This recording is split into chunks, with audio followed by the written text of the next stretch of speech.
memang bilangnya BPR. Oh, kalau sekarang itu Bang Emok ya. Nah, sekarang itu Bang Emok.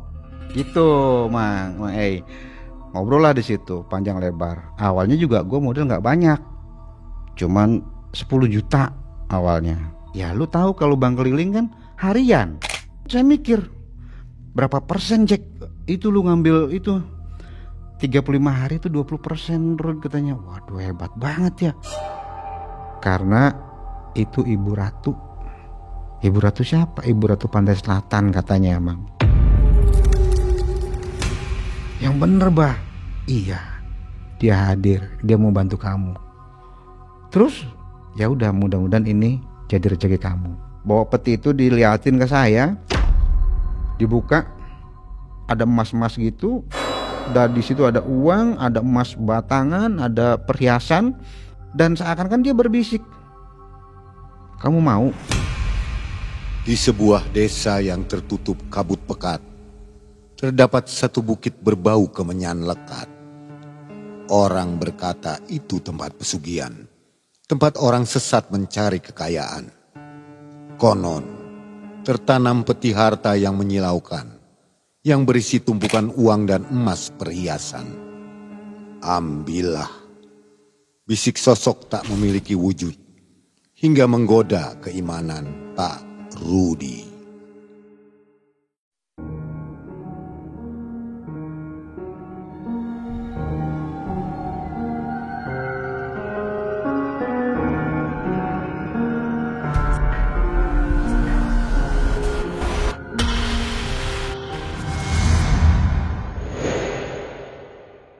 Assalamualaikum warahmatullahi wabarakatuh. Waalaikumsalam warahmatullahi wabarakatuh, Mang.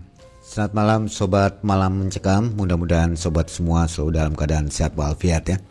Sobat, hari ini ada narsum dan akan membagikan pengalamannya mulai dari tahun 2004 sampai dengan 2013 ya. 2013. Jadi sempat punya usaha bagus, tiba-tiba anjlok.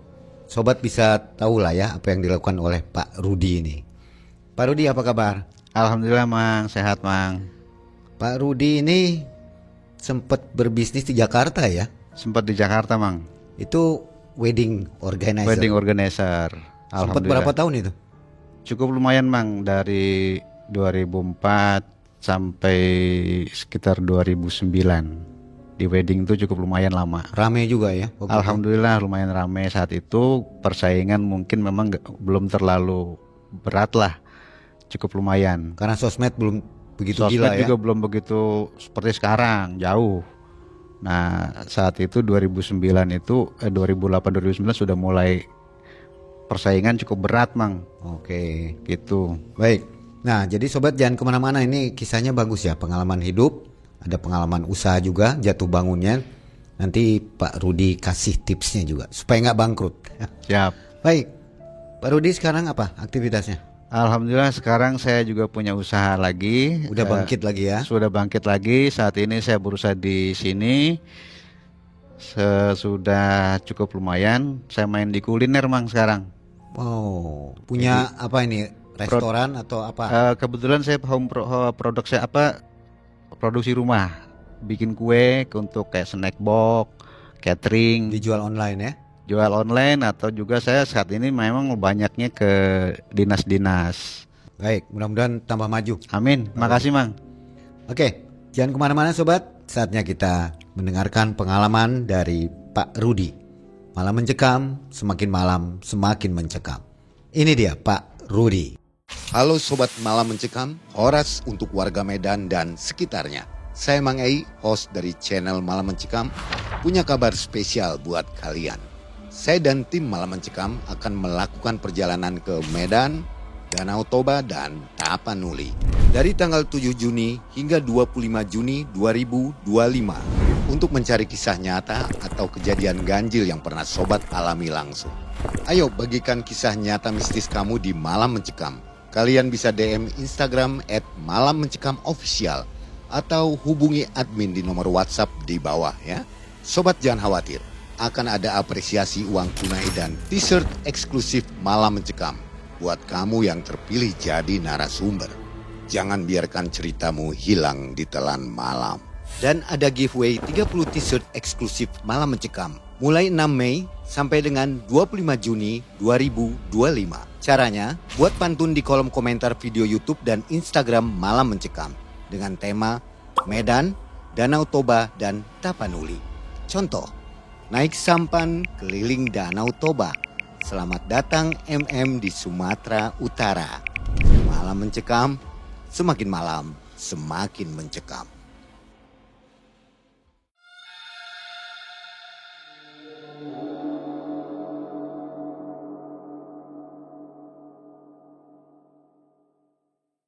Jadi begini Mang ceritanya. Di tahun 2004 saya punya usaha, merintis usaha di wedding.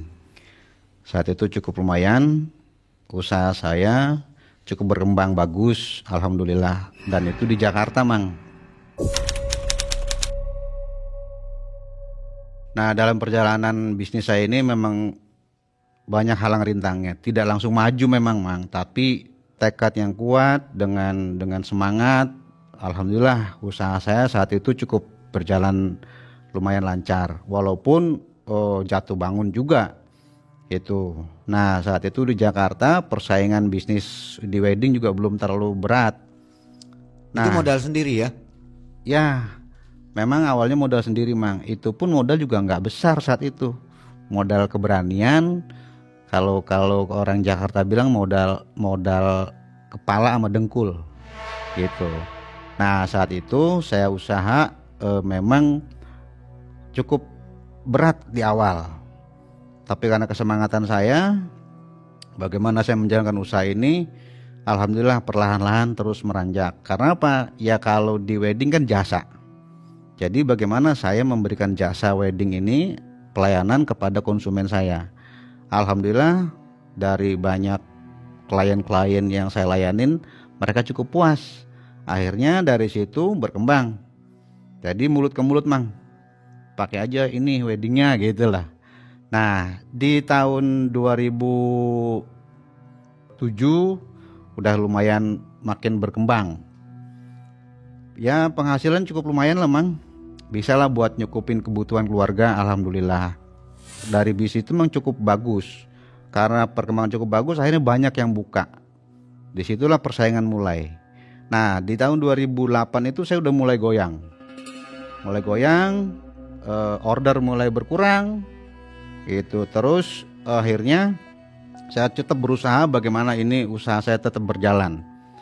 Masuk 2009 saat itu, karena kantor saya ngontrak Mang, kontrak yang cukup lumayan memang. Per tahun itu saat itu saya kontrak 50 juta. Pada 2009 itu pertengahan kurang lebih, karena kontrak saya sudah habis mau perpanjang. Tapi nih Mang, yang luar biasanya di saat saya lagi mau bangkit, artinya persaingan yang cukup ketat, saya mau perbaiki usaha saya, yang punya tempat ini dilalanya Mang nggak mau diperpanjang awalnya tuh. Akhirnya saya negosiasi, kenapa nggak mau perpanjang? Alasannya mau dipakai sama mereka, sama keluarganya lah.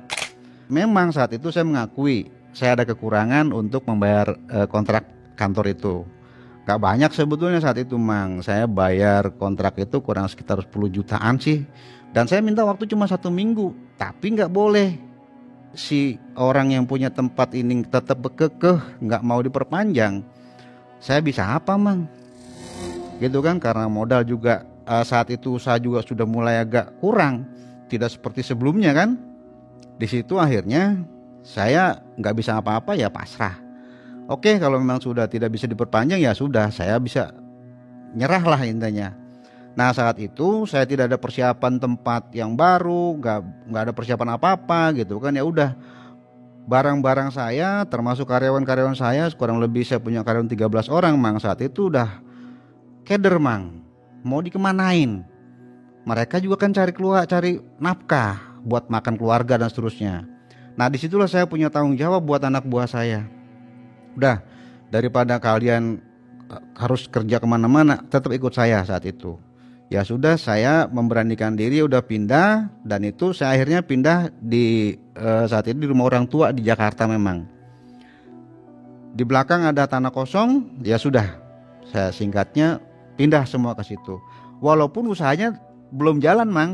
Itu saya menjalankan wedding hanya menjalankan yang sudah masuk, yang sudah booking lah. Tapi untuk yang baru nggak saya terima.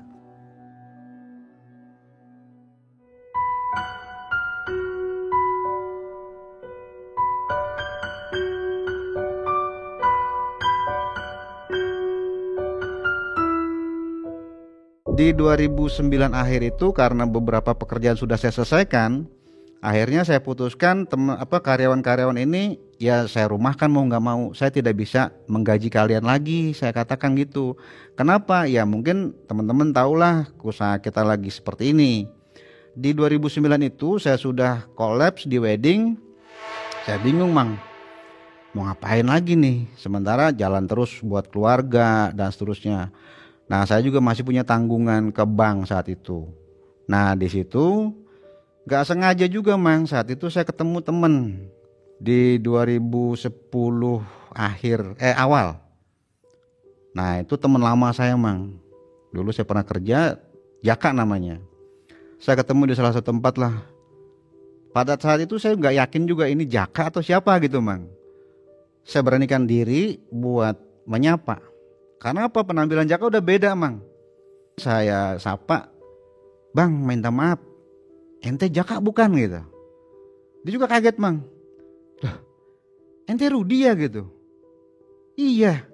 "Wah, hebat lu, udah keren banget, keren," gitu kan. Nah, saya bilang akhirnya, "Jack, ente di mana sekarang?" "Wah, saya beginilah, saya tinggal di daerah Banten," katanya. Saya nanya, "Usaha apa?" gitu kan. "Kok udah keren begini, udah punya mobil, penampilan keren," gitu kan. Sementara saya masih biasa, bahkan saya masih habis collab gitu, Mang. Akhirnya ngobrol, ya dia cerita, "Gue main BPR," katanya. BPR saat itu nggak ngerti saya, Mang. Apa ini BPR gitu? BPR apa gitu? BPR itu bank perkreditan. Oh, terus gimana? Gue ikutan dong. Gitu. Ini BPR-nya keliling atau BPR beneran leasing begitu? Awalnya gini, Mang, saya juga pertama nggak nyangka itu bank keliling karena saat itu si Jaka memang bilangnya BPR. Oh, kalau sekarang itu Bang Emok ya. Nah, sekarang itu Bang Emok, gitu, Mang. Ngobrol lah di situ panjang lebar. Saya nanya, "Jak, gimana maksudnya ente punya bank BPR tuh gimana? Boleh dong, usaha gue lagi bangkrut nih." "Lu usaha apaan sih, Rud?" katanya. Saya bilang, "Saya main di wedding, cuman sekarang udah bangkrut." "Bangkrutnya kenapa?" "Ya itu, usaha di wedding udah perkembangannya udah kurang bagus, banyak persaingan gitu, Mang." Akhirnya si Jack ini ngasih tahu, "Udah lu ikut gua aja." "Caranya gimana, Jack?" "Gue pengen lah, pasti ikutan, pengen punya usaha lagi." Jadi gini, ya dia cerita, Mang. "Nih, Rod, kalau lu mau, gua sebetulnya punya kantor itu di daerah Depok," dia bilang. Pokoknya di salah satu Depok. Terus gua main bank itu, yang gua maksud BPR itu, lu tahu kan yang namanya bank keliling? "Oh ya tahu lah kalau itu sih." "Oh, jadi bukan BPR?" Ya gue bilang aja lu mau BPR gitu kan. Wah, lu bohongin gua gitu kan. Ya udahlah, caranya gimana? Nah, si Jack cerita, "Nih Rod, gua main udah sekitar 1 tahun. 1 tahun ini udah lumayan. Awalnya juga gua modal gak banyak, cuman 10 juta awalnya. Terus bisanya banyak. Ya lu tahu kalau bank keliling kan harian. Kalau sekarang Bang Emok gitu ya. Saat itu saya mikir, berapa persen, Jack, itu lu ngambil itu 35 hari itu 20% Rod," katanya. Waduh, hebat banget ya. Oke deh, tapi gue mesti ngobrol dulu nih, Jack. Gue bilang, "Ngobrol sama siapa? Ya mau bokin gue lah," gitu kan. Karena gue gak bisa sendiri aja gitu. Saat itu saya pikirin lagi, dia cerita lagi. Dia bilang sama saya, si Jack itu, "Pokoknya Rod, kalau lu di sini lu bisa jalan sendiri boleh. Kalau lu nggak mau jalan sendiri juga nggak apa-apa. Lu pasarin ke gua, lu tiap bulan terima bisa 15%. Waduh, hebat juga gitu kan, saya pikir. Singkat cerita, Mang, di 2010 pertengahan itu ya. Saya udah ngobrol sama istri saya. Akhirnya saya putusin, saya jalan di BPR nih Mang, di Bank Emok lah gitu kan. Saya modal nggak banyak Mang, saat itu cuma 25 juta. Saat itu saya dikasih, dalam bulan pertama itu saya dikasih sekitar 3,5 juta sampai 4 juta. Bulan pertama nih dengan 25 juta tuh. Waduh, asik nih. Wah nggak capek Mang. Saya cuma ngasih duit, dijalanin sama dia, saya duduk di rumah gitu kan, paling mantau aja. Sekali saya jalan ke lapangan, lumayan. Bulan kedua saya belum nambahin Mang modal. Dapat lagi kan 3 juta. Berikutnya bulan ketiga kalau nggak salah saya beraniin lagi nih Mang. Walaupun saya punya duit, nggak banyak punya duit, tapi saya nekat, bismillah deh. Saya ngomong sama istri saya bilang, Mah papa lagi bisnis begini-begini lumayan lah. Terus gimana Pak? Ya saya sih pengennya pinjam duit nih Mah. Pinjam kemana? Duit dari mana lagi gitu kan. Saya bilang ya kita kan ada jaminan gitu. Terus ya udah ke bank aja. Istri saya saat itu nggak setuju Mang. Yang kemarin aja belum beres gitu kan. Insya Allah beres. Ini lumayan kan, mama udah nikmatin hasilnya 2 bulan kemarin. Ya juga sih kan gitu. Akhirnya saat itu istri saya ngabulin lah, mengizinkan saya ngambil ke bank. Ngambil ke bank dengan jumlah yang cukup lumayan Mang, sekitar saat itu 350 juta lah. Itu dari salah satu bank di Jakarta. Nah itu saya tanam lagi tuh Mang, ke Bank Emok nih, teman saya nih. Jalan, wah makin kencang. Saya berharap mimpi saya udah kencang nih Mang. 350 juta saya masuk ke situ, sebulan berapa kan gitu. Dalam perjalanan itu memang lumayan saya jalanin terus, dapatnya hasil lumayan. Sekitar 2012 awal. Nah ini saya udah ngelihat gelagat di bank ini udah kurang bagus nih Mang. Gitu. Kenapa? Karena saya kan, ya ini saya investor lah saat itu. Saya boleh ngelihat pembukuannya kan. Saya lihat pembukuan itu udah mulai ngaco Mang. Karena Bank Emok itu kan kayak di absen per hari, ada merah ada biru gitulah, kayak sekolah deh gitu. Jadi daftar nama nasabah gitu kan, saya liatin gitu, wah bagus. Awal-awal bagus. Nah di awal 2012 ini udah mulai kelihatan banyak merahnya absennya itu Mang. Kalau sekolah tuh banyak merah, artinya kalau merah tuh tagihan nggak masuk gitu Mang. Merah. Nah disitulah saya mulai khawatir. Ini jangan-jangan bangkrut lagi nih. Pada saat saya berpikir gitu, tapi saya berusaha nepis pikiran kayak gitu tuh Mang. Yakin bisa, yakin lancar. Semakin hari pendapatan saya udah berkurang tuh Mang. Hasil saya dikasih dari 350 juta itu saya biasanya dikasih saat itu sekitar antara 10 juta, mulai kurang. Nah di 2012 pertengahan udah ngaco. Saya udah nggak dapat bulanan nih Mang. Alasannya macet. Saya penasaran kenapa bisa macet. Saya tanya si Jack. Waktu itu masih bisa diajak ngobrol. Si Jack ini, Jack gimana nih Jack? Kok begini? Usaha kita nih kok begini? Mana hasilan gua? Udah lu tenang aja Rud, pasti beres ini urusan, pokoknya gue beresin. Ya nggak begitulah, ini kan gue juga pinjam ke bank gitu, gue harus bayar store ke bank gitu kan. Saya minta ketemu, nggak mau ketemu nih si Jack. Karena si Jack sudah nggak mau ketemu, selesailah di situ. Saya anggap wah ini udah kacau, bangkrut lah. Mulai kacau, bank saya udah nggak bisa bayar. Akhirnya di 2012 menjelang akhir udah saya anggap kolab. Karena saya udah sama sekali nggak dapet. Si Jack juga, yang si Jack ini udah nggak bisa saya hubungin. Kantor karyawan juga udah nggak karuan. Itu Mang. Disitulah saya mulai kacau. Bank udah nggak kebayar. Sementara hidup harus jalan terus. Udah kacau, udah kelalang-keliling kemana-mana. Pulang juga saya nggak berani Mang. Karena saya ada pinjaman selain ke bank, saya juga punya pinjaman ke rentenir saat itu. Gitu. Ya udah akhirnya saya jalan ikhtiar lah intinya. Bagaimana caranya saya bisa mengatasi hutang-hutang ini gitu.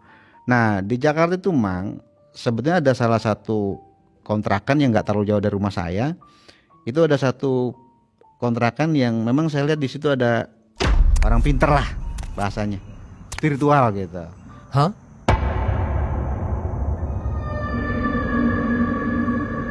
Artinya dia bisa membantu. Tapi saya nggak pernah berani masuk, Mang, karena saya nggak begitu yakin gitu kan. Si Siang nanya, saya mau nanya itu di sana tuh ada pelang itu tuh maksudnya apa sih? Itu Bang, kalau lu mau minta tolong, lu mau usaha, ini kan lu lagi bangkrut begini-gini, gua tau lah gitu. Coba aja ke situ. Terus ya udah, lu datang aja minta tolong, lu cerita masalah lu kayak gimana.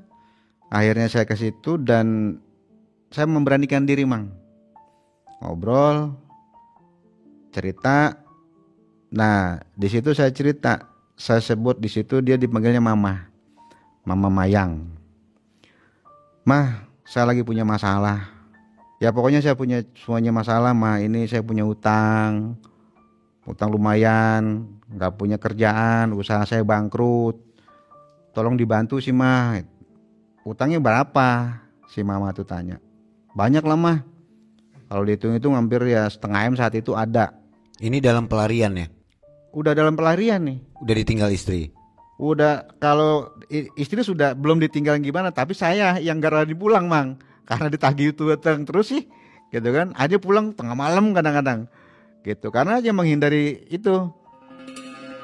Ketemu Mama Mayang itu, ya diceritakan. Akhirnya saya didoain, dikasih air. Ya memang iya saat itu karena saya lagi gelap lah. Kasih air putih, minum udah. Terus dari situ, Mang, Mah, gimana ini? Saya terus-terusan ditagih. Kalau kamu mau, Mama punya jalan. Maksudnya gimana, Mah? Ya kamu mau nggak? Ya mau, tapi ya gimana dulu? Kan banyak cara nih, Mah. Apa saya harus jualan, apa usaha apa, atau bisnis apa? Enggak. Ini kamu nanti saya bawa ke guru saya, katanya. Terus ya nanti kamu di sana dibantu. Maksudnya gimana? Saya masih nggak ngerti tuh saat itu, Mang. Udah, kamu pokoknya kalau kamu mau, kamu siap-siap kita berangkat. Kemana? Ya pokoknya ada. Saya belum dikasih tahu saat itu. Saya dibawa itu di satu daerah di Kuningan. Dikenalkanlah saya sama salah satu guru yang dianggap gurunya. Itu namanya Abah Emed. Awalnya saya nggak ngerti. Karena apa? Saya karena lagi gelap gitu udah nurut aja. Nurut aja juga saya nggak ngerti, Mang. Ini kok saya bisa-bisanya sampai di sini gitu kan. Akhirnya udah ikut aja saya.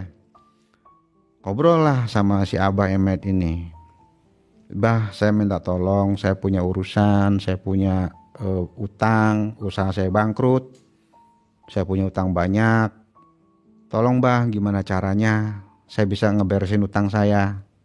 Akhirnya si Abah Emed ini bilang ke saya, cerita, kalau kamu mau bisa, tapi emang ada beberapa syarat.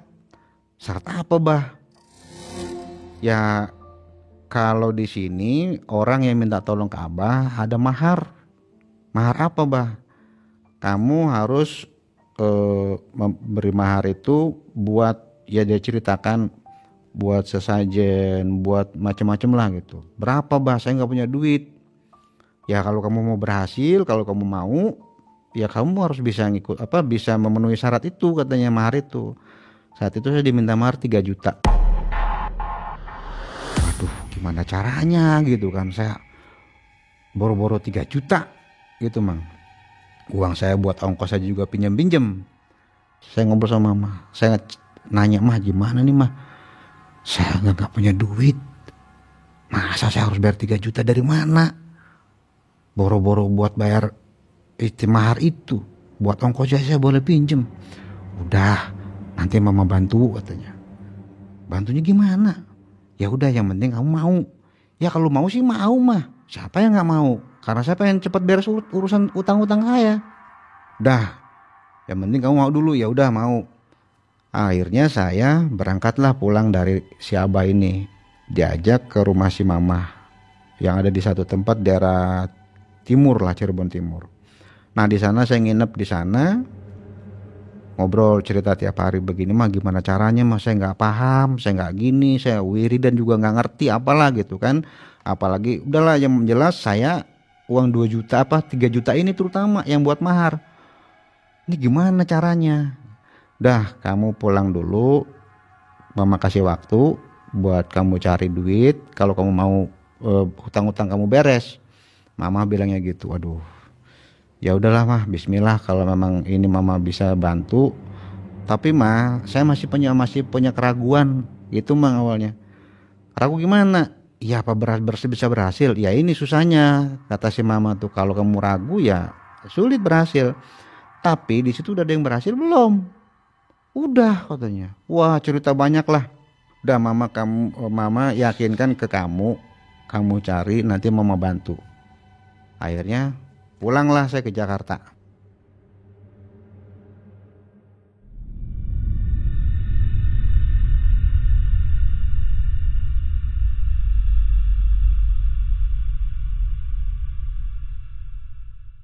Pulang ke Jakarta dengan niat yang kuat, pengen berhasil, mikir cari uang 3 juta buat mahar, itu mang. Saya berusaha ngobrol sama saudara, sama temen, pinjamlah 3 juta itu akhirnya dapat mang. Nah dapat, bismillah, saya telepon mama, mah, nih saya udah ada uang 3 juta. Ya udah, kamu berangkat lagi ke sini. Berangkat lagi. Setelah saya berangkat, ini ada kejadian di perjalanan juga nih mang. Saya berangkat dari Jakarta mau ke timur, Cirebon Timur itu. Di perjalanan saya mang, siapa itu pakai bis. Ada hal yang saya juga nggak ngerti. Pokoknya bis itu jalannya nggak karuan. Wah, saya udah khawatir. Bener, ban pecah. Itu di tol Cikampek. Waduh, untungnya mang bis itu nggak oleng dan nggak terbalik, masih bisa selamat saya mang. Jadi bis itu sempat minggir, ya udah pindahin bis. Lalu saya berangkat diganti bis, sampailah saya ke Cirebon Timur. Mah, ini udah ada uangnya. Kamu dapat uang dari mana, Rud? Udah lama, gak usah nanya. Saya udah berusaha nih. Saya pinjam sana sini, ada juga yang bantuin saya. Hanya saya bilang sama mama, saya ini uang gak ada lagi. 3 jutanya doang nih mah. Saya udah gak punya pegangan.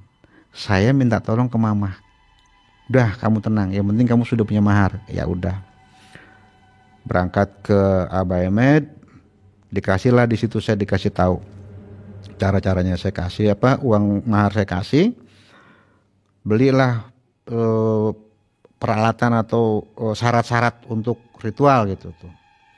Saya nanya sama mama saat si abah nggak ada, mah ini ritualnya ngapain? Ini tenang, kamu dikasih wiridan katanya. Oh wiridan, jadi ini putih gitu ya mak? Ya kalau dibilang putih iyalah gitu. Kemudian si abah itu datang, udah bawa persyaratan itu kan. Ada kembang, ada rokok, ada air lah segala macam. Nih persyaratan buat kamu, Pak Rudi, ini buat ritual. Saya tanya, bah, mulai kapan ritualnya, bah? Terus di mana saya ritualnya? Ada di satu tempat katanya. Di tempatnya di mana? Bukan di rumah, bukan. Itu ada di satu tempat, ada semacam kayak bukit gitu tuh, ada kayak gua kecil lah gitu. Nah di situ nanti kamu ritualnya. Malam itu saya mulai ritual. Waktu itu saya ingat saya di malam Rabu atau malam Kamis kalau nggak salah. Saya diajak sama si Abah ini di satu tempat diantar. Itu jam 9 malam mang. Di bukit itu awalnya sih juga belum pernah tahu. Saya diajak perbukitan itu juga udah lumayan juga, jaraknya dari rumah si Abah Emed ini kurang lebih sekitar 1 kiloan lah mang. Saya nurut aja udah. Masuk ke sana jam 9, udah gelap, cuma bawa apa kayak obor gitu lah mang, obor bambu tuh. Si Abah masuk ke gua itu. Saya juga udah rada-rada di hati nih mang. Udah macem-macem lah. bergejolak gitu kan, antara yakin sama enggak gitu kan, sama kepikiran saya udah nggak karuan, ini apa gitu kan, masih tetap bertanya-tanya dalam hati. Tapi saya berusaha nenangin pikiran sama nenangin hati nih, apa yang terjadi gitu kan, karena saya baru itu di tempat seperti itu kan. Nah setelah Abah keluar dari ruangan itu, saya baru diperbolehkan masuk. Saya nggak tahu tuh si Abah ke dalam ngapain. Rupanya di dalam itu tuh mang sudah sesaji itu udah lengkap. Dan di situ yang saya lihat, karena ada lampu apa ya, lampu cempor gitulah. Lampu cempor juga nggak terlalu dekat gitu. Yang saya lihat di situ ada kain putih di bawahnya. Nah di atasnya itu sudah banyak sesaji lah. Termasuk ada dupa di situ. Baunya sudah luar biasa menyengat.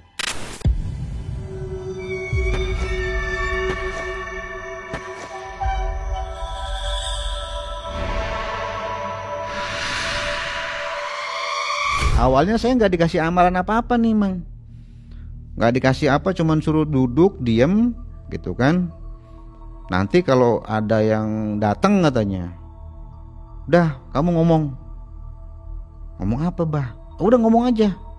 Ya udah, saya masuk dengan duduk bersila gitu kan, saya diem tuh. Saat itu yang saya rasain Mang, di malam pertama itu, setelah ini karena saya ditinggal sendirian di situ. Si Abah udah balik ke rumahnya dan dijemput lagi katanya jam 3. Dari jam 9 malam sampai jam 3 berapa jam coba Mang? Saya di situ sendirian. Ya udah. Dalam hati saya cuma istighfar malah banyak Mang. Astagfirullahaladzim. Udah apa aja saya bisa baca, bisa saya baca gitu. Yang penting saya nggak lari ketika ada sesuatu yang datang gitu. Pikiran saya tuh Mang. Singkat cerita malam itu udah saya laluin jam mungkin jam 3-an lewat lah. Udah kokok ayam ini udah kedengeran kukuruyuk nih. Abah ngejemput saya. Nah memang malam itu sih gak ngerasain apa-apa. Yang saya rasain cuma ada angin gitu yang berasa tuh. Dah jam 3 itu subuh lah saya dijemput. Balik lagi ke tempat Abah. Saya ditanya, ada apa Pak Rudi? Gak ada apa-apa Bah, saya cuma ngerasain angin dan gak ada apa-apa aja gitu kan. Kata si Abah tuh, nanti udah kamu lanjutin lagi besok, atau nanti besok malam. Nah karena saya udah ngantuk, ya udah saya tidur di tempat si Abah. Nah bangun siang, biasalah saya makan, ngobrol sama si Abah. Akhirnya di situ di tengah obrolan saya dikasih amalan sama si Abah. Amalnya sih nggak banyak, memang cuma Al-Fatihah, disuruh baca Al-Fatihah, kemudian Al-Ikhlas gitu kan, sama Waqiah. Saya sebetulnya nggak hafal, nggak hafal betul. Hanya ada beberapa ayat yang disuruh didawamkan, ya udah saya sedikit hafal, nggak tahu, lupa saya ayat berapa. Tapi yang jelas di situ Waqiah yang diamalkan. Dari Al-Quran semua ya? Dari Al-Quran itu Mang.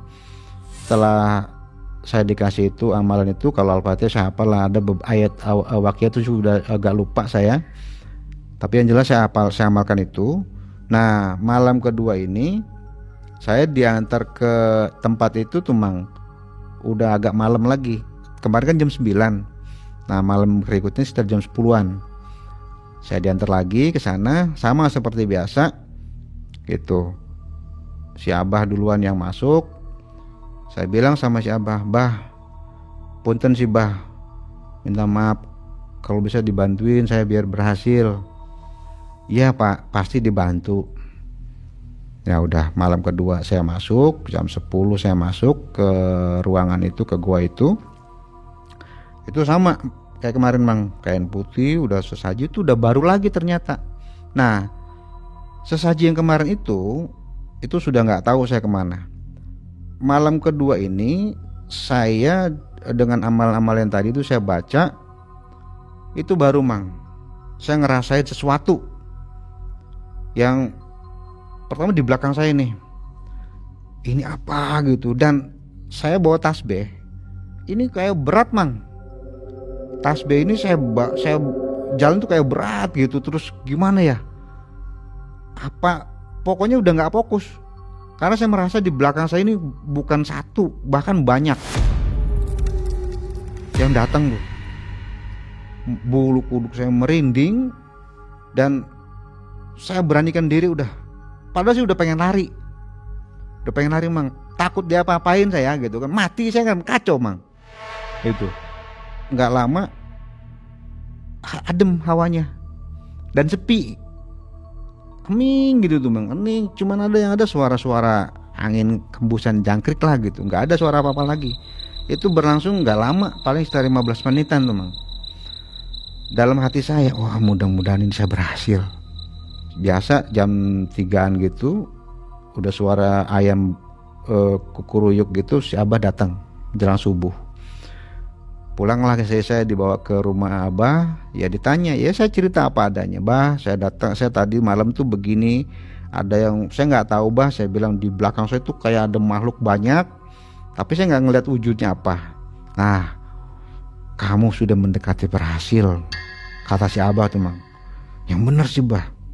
Iya, itu sebenarnya kalau kata si Abah itu yang akan ngasih kamu rezeki. Dalam hati antara iya dan tidak mang. Tapi bismillah saya yakinkan. Setelah itu saya cerita begitu, akhirnya si Abah ngobrol lagi sama saya, dikasihlah saya amalan lagi, tambahan amalan. Nah itu memang ada bahasanya, ada bahasa-bahasa Jawa gitu mang. Jadi saya juga kayak semacam jampi apalah, tapi saya udah lupa bahasanya itu apa, amalannya apa. Saya disuruh hafalin sama si Abah ini. Nih kamu hafalin, nanti malam kamu bacanya ini. Insya Allah bah, saya hafalin. Itu awalnya nggak hafal-hafal bang, karena saya nggak begitu paham bahasa Jawa juga kan. Apa ya udah, saya bismillah saya niat saya hafalin. Hafal seperti biasa. Saya jam 10 diantar lagi ke tempat itu sama si Abah.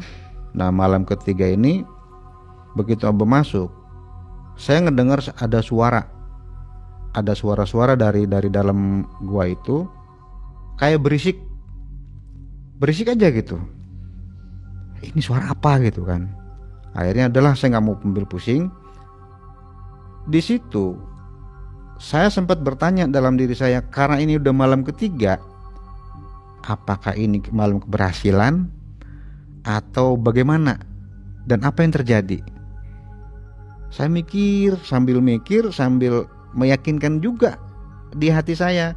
Dan kemudian amalan ini saya juga nggak ngerti mang artinya apa gitu. Kemudian udahlah saya yakinkan lagi diri saya. Setelah Abah keluar, saya masuk. Udah seperti biasa, saya duduk, saya baca amalan dari Abah itu. Di situ, wah sekitar mungkin setelah saya ditinggal sama Abah itu, saya dari jam 10 sekitar 2 atau 3 jaman lah tuh mang. Itu sesuatu yang di luar dugaan saya mang, di luar ekspektasi saya, yang nggak saya duga-duga. Begitu saya baca amalan itu, kepala saya kayak ada yang ngangkat begitu. Kemudian di depan saya itu sesosok makhluk lah.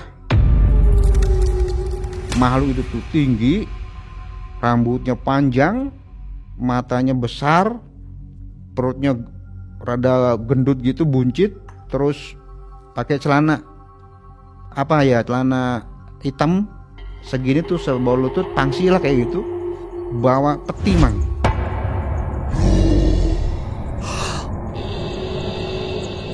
Kok peti ya, saya juga nggak tahu peti apa.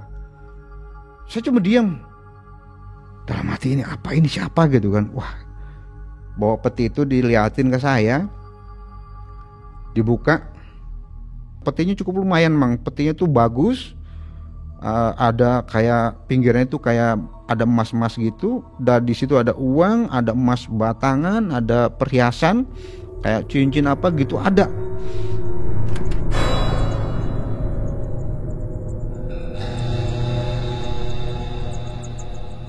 Dan seakan-akan dia berbisik, kamu mau? Saya cuma manggut, nggak ngomong apa, manggut, cuma manggut doang gitu. Gak lama bus hilang. Kamu mau? Saya cuma di sini nggak bisa apa-apa dan lidah ini udah kayak kaku gitu Mang, udah nggak bisa ngapa-ngapain. Berpikir aja dalam hati, ya Allah, apa benar ini akan jadi milik saya? Uang sebanyak itu dan perhiasan sebanyak itu. Nah, setelah itu habis itu hilang, saya juga udah rada tenang karena udah sepi. Jadi rasa takut saya udah berkurang lah. Nggak berasa tahu tuh itu kokoroyok ayam udah bunyi, berarti udah mau pagi Mang. Wah, pikir saya nih udah tenang gitu kan. Abah bentar lagi datang jemput. Jam segitu tuh Abah biasa jemput lagi saya. Balik lagi ke rumah Abah. Nah di tengah perjalanan dari gua itu masih ya menjelang subuh lah. Abah nanya, Pak Rudi, semalam siapa yang datang? Bah nanti aja lah, saya bilang ceritanya di rumah aja bah. Saya masih agak shock karena ditemuin makhluk kayak begitu. Setelah itu saya sampai di rumah Abah, kemudian biasalah pagi-pagi saya ke kamar mandi, cuci muka apa gitu, terus diseduhin kopi. Nah di situ tuh si Abah juga kayak orang penasaran emang, apa sih yang datang tuh siapa gitu. Ya saya cerita, bah yang tadi malam datang itu saya nggak tahu makhluknya begini, seperti ini, dia rambutnya panjang, hitam, perutnya gendut, bawa itu bah, bawa peti. Saya diliatin uang, ada emas, ada apa. Terus bapak ngomong apa? Ya nggak ngomong apa-apa, saya diam aja. Kamu diam aja? Iya diam aja. Aduh kamu sih, kata si Abah tuh kayak orang kecewa Mang. Kenapa kamu diam aja? Ya saya nggak ngerti. Saya pikir ya gimana saya mau ngomong bah. Saya ngelihat makhluk begitu udah nggak karuan. Ada takut. Saya takut diapa-apain kan gitu Mang. Harusnya kamu ngomong. Iya memang saya pengen ngomong tapi saya nggak bisa ngomong bah. Saat itu saya ditanya, ini kamu mau? Ya saya cuma manggut.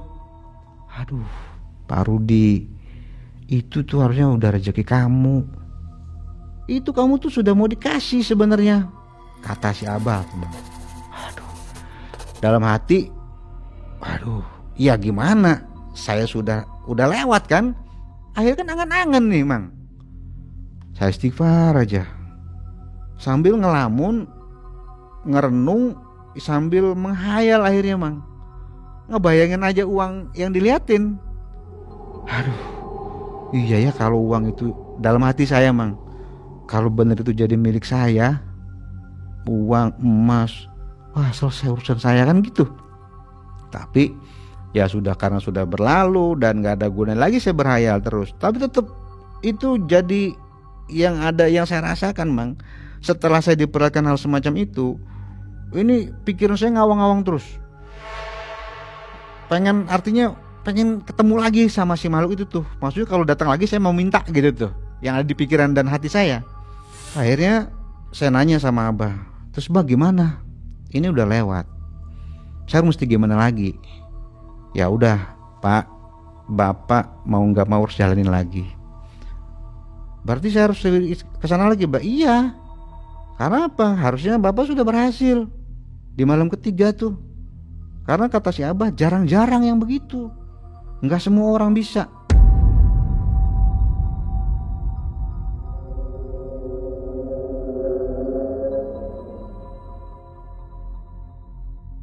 Nah sebelum malam berikutnya nih Mang, saya iseng di siang itu habis duhur lah kalau nggak salah. Karena apa? Saya penasaran Mang, goa itu kalau siang kayak apa? Gitu kan? Karena saya taunya kan cuma malam. Jalanlah ke goa itu tuh, minta diantar sama si Abah. Bah saya pengen sana sih bah, pengen lihat kayak apa sih kalau siang. Akhirnya si Abah ngajak saya. Dan itu juga di luar dugaan saya Mang. Saya diajak masuk, itu yang namanya sajian itu tuh bang, mang apa sih namanya ya, kelapa hijau segala macam tetep bengek yang dikasih itu berantakan, nggak ngerti itu pokoknya. Tapi herannya pada malam itu nggak kedengaran berantakan apa, nggak ada. Tapi begitu pagi ya itu berantakan aja yang saya lihat. Saya masih mikir ya antara percaya nggak percaya mang, antara logika sama ini saya masih gamang, antara yakin sama nggak yakin. Di satu sisi yang saya amalkan memang Al-Quran, di sisi lain saya ditemukan makhluk seperti itu. Masya Allah, luar biasa. Ya udah, singkat cerita besok malamnya seperti biasa si Abah sudah belanja lagi nih. Nah di malam berikutnya mungkin mahar yang saya kasih di awal 3 juta nih memang udah habis barangkali nih. Si Abah minta lagi buat ya itu tadi, buat sesaji. Berapa bah? Ya bapak ada uang berapa? Ya saya sekarang mah nggak ada uang, saya mesti cari dulu nih. Teleponlah saya sama mama. Mah tolong sih bantuin mah, ini si Abah minta buat ini, saya nggak ada duit. Dikasih pinjem sama si mama, kasih pinjem berapa? Ya udah mama ada berapa, dikasih pinjem 500 buat beli saji itu. Memang luar biasa mang, kalau dihitung sesaji itu setiap kali ritual itu sampai ya mungkin sekitar 200-300 sih habis mang, itu buat sesaji tuh. Ya rokok, ya air putih, air merah itu kan ada kembang, ada kelapa hijau, ada telur segala macam, kurang lebih begitulah. Waduh lumayan ya. Ya udah singkat cerita di malam keempat saya beranikan lagi mang, bismillah, dengan bacaan yang sama itu bahasa Jawa itu. Jam 10 saya diantar lagi ke tempat itu. Seperti biasa Abah masuk duluan. Nah setelah Abah keluar saya nanya, Bah minta maaf banget, kira-kira malam ini gimana Bah? Mungkin Abah bisa ngerti, bisa tahu. Mudah-mudahan ini rezeki kamu, katanya gitu. Ya udah, bismillah saya masuk lagi mang. Nah pas masuk lagi itu setelah 1-2 jaman lah saya di dalam itu, saya baca wiridin itu ada suara angin yang muter-muter di kepala saya, wush wush wush gitu tuh. Saya juga nggak ngerti apa. Kemudian dari situ saya cuma mikir ini apa, mudah-mudahan dalam hati ini mang, ini rezeki saya. Mudah-mudahan ini nganterin ya yang kemarin yang saya lihat itu. Yang dalam hati saya begitu mang. Ternyata saya ditunjukkan yang lain lagi mang. Di situ baunya udah beda, baunya harum gitu tuh. Saya nggak ngerti awal ini harum apa gitu. Nah di situ saya diperlihatkan sosok perempuan mang, perempuan yang saya muka juga nggak begitu kelihatan, tapi yang selintas saya lihat di situ pakai selendang, baju rada panjang, warnanya biru atau hijau gitu. Yang saya lihat itu mukanya emang nggak begitu jelas, tapi yang saya lihat itu bersih, mukanya bersih, bibirnya rada tipis gitu kan, terus matanya juga bagus. Cuma nggak ngomong apa-apa, cuma diam. Saya juga cuma diam aja.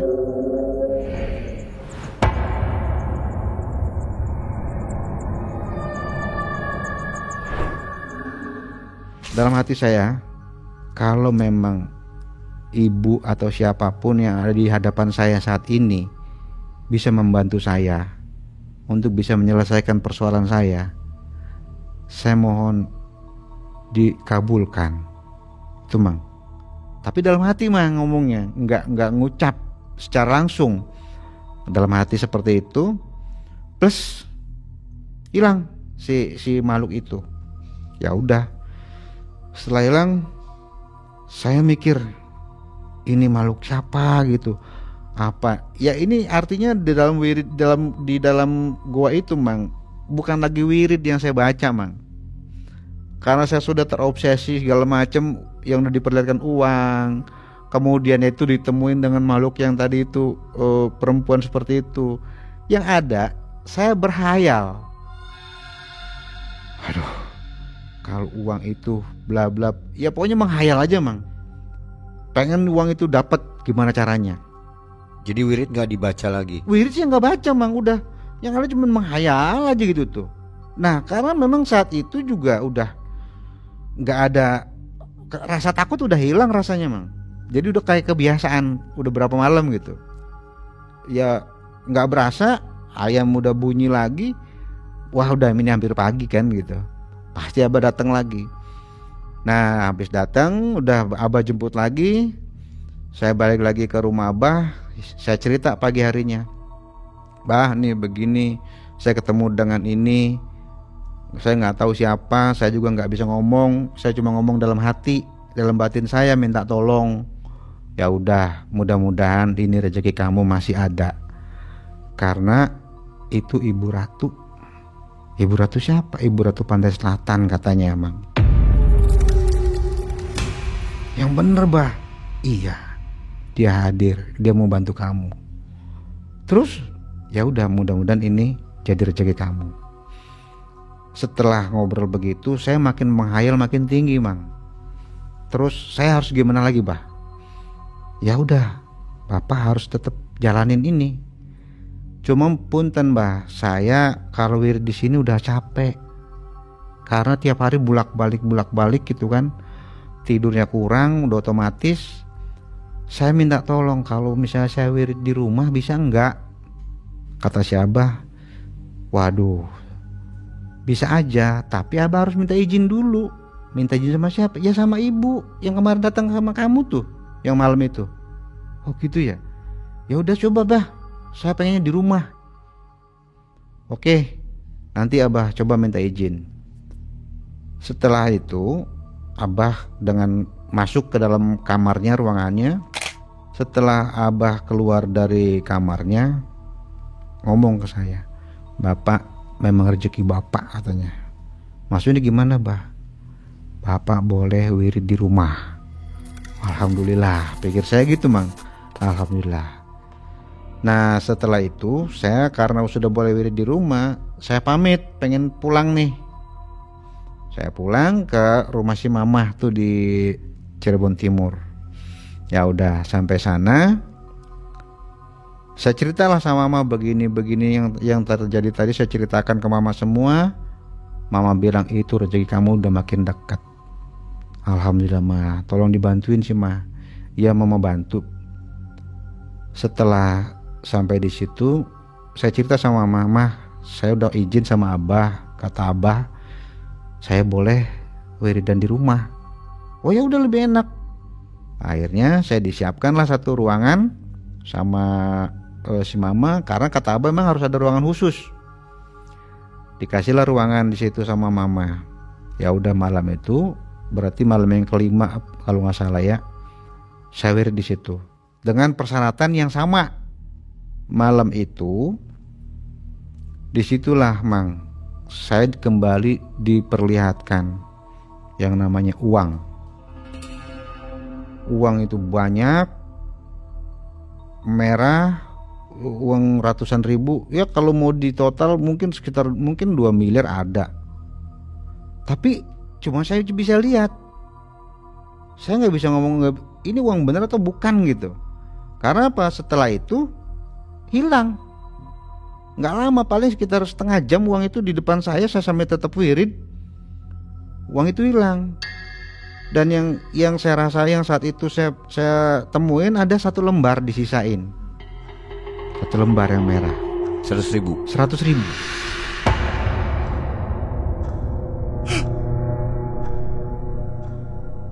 Itu saya bawa nih uang sisa apa yang tertinggal ini ke rumah si Abah. Bah, saya semalam wirid di rumah, saya ceritakan, saya ditunjukkan uang, dan saat ini saya disisakan nih ketinggalan 1 lembar. Gimana, Bah? ini uang bener atau bukan. Diambil sama abah. Ini uang betul. Tapi memang kamu harus menyempurnakan uang ini. Yang banyak itu harus disempurnakan. Gimana caranya? Terus kamu wirid. Waduh, lumayan ya bah. Ya. Saya tanya uang itu, bah, uang ini bisa digunakan nggak? Belum boleh. Tapi bukannya nggak bisa, tapi belum boleh. Ya udah bah, kalau gitu abah yang pegang. Jangan. Ini memang hak kamu, kata si abah tuh. Oh gitu ya bah. Saya pegang, saya taruh di dompet itu, uang saya nggak apa-apain. Besoknya malam saya wirid lagi, tidak menemukan apa-apa. Malam berikutnya begitu, tidak menemukan apa-apa, hanya bau wangian. Sementara saya wirid tiap hari dengan sesaji yang banyak. Lelah ceritanya, Mang, karena gak kunjung berhasil. Uang yang 100.000 ditinggal itu pun akhirnya tanpa saya ngomong lagi sama si abah, udah saya belanjain aja lagi. Dan itu memang bisa dibelanjakan. Dari situlah saya akhirnya, karena udah tiap hari wirid nggak ada hasil, yang ada lelah. Sama abah pun saya udah nggak ada komunikasi, sudah malas gitu teman. Karena yang ada di saya itu angan-angan aja mah. Ditunjukin ini, ditunjukin begitu. Memang iya saya juga nggak tahu itu yang selembar itu apakah memang dari sana atau bagaimana, saya nggak paham. Yang jelas itu yang saya alamin. Setelah itu saya harus capek, udah begitu aja Mang, nggak ada kelanjutannya. Wiridan enggak, apa enggak, udah sama si abah yang terakhir saya dengar udah almarhum. Ya udah, memang ada hikmah yang saya ambil dari perjalanan hidup saya itu. Dari wiridan itu yang awal saya nggak begitu yakin, dan saya sampai bisa ketemu dengan makhluk-makhluk semacam itu, yang akhirnya saya tambah keyakinan aja bahwa yang gaib itu memang ada. Tapi yang jelas dari situlah saya banyak belajar Mang, bahwa untuk hal semacam itu udah nonsen. Jadi utang-utang gimana nih? Nah, utang-utang itu akhirnya Mang, saya dibantu sama keluarga saya mencicil perlahan-lahan. Jadi nggak ada saya bayar utang dari uang begituan tuh, nggak ada Mang. Dan saya berusaha lagi dengan usaha yang sekarang saya jalankan, alhamdulillah sedikit-sedikit Mang. Dengan cara saya menghadapi semua yang punya urusan sama saya, baik itu rentenir, baik itu bank, saya datangin. Mohon maaf, saya bukan nggak mau bayar, saya katakan. Saya lagi sulit, saya lagi tidak bisa ini, saya kemarin lagi usaha, tapi saya belum berhasil. Tapi dengan tekad niat saya akan bayar hutang-hutang saya. Mungkin saya minta kebijaksanaan untuk saya cicil. Tetap Mang, uang yang buat bayar mah dari usaha. Rumah gimana? Aman? Rumah alhamdulillah aman. Gak sempat disita? Alhamdulillah, cuma sedikit kepotong Mang. Karena kalau nggak begitu saya juga nggak mungkin kebayar semua Mang. Oh, jadi dijual maksudnya? Sebagian saya jual aset. Karena apa? Ya itu karena sudah lama, akhirnya mau nggak mau sebagian kecil saya jual aset buat nutupin. Yang selebihnya udah saya angsur, saya cicil. Ada pengaruhnya nggak hasil ritual itu ke kehidupan?